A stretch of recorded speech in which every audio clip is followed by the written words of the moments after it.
So the goalie for the Eagles stopped 8 shots out of every 10 shots made, okay? So if that's the case, I can actually divide top and bottom by 2. And instead, the rate could be 4 shots every 5 shots made by the opposing team.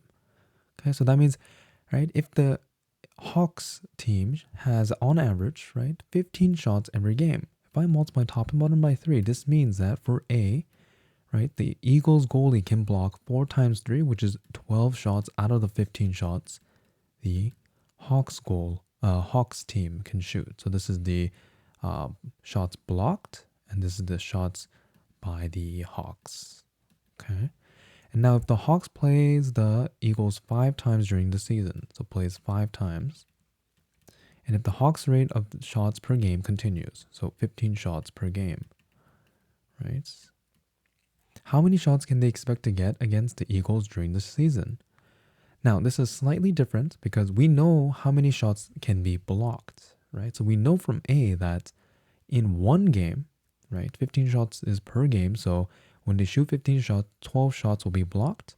So then for one game, we can say that 3 shots go in, right? So 3 shots go in out of the 15 shots, right, by the Hawks.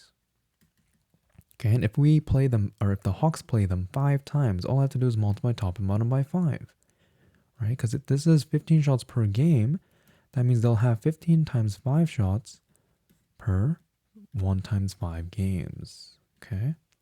So then what this means is they're going to score in 15, right, shots scored out of the 15 times 5, which ends up giving me 75 shots.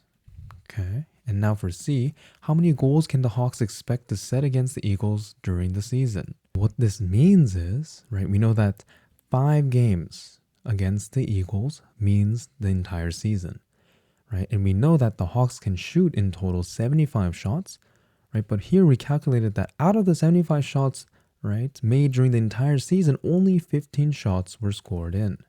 Okay, so that means the Hawks can expect to score 15 shots.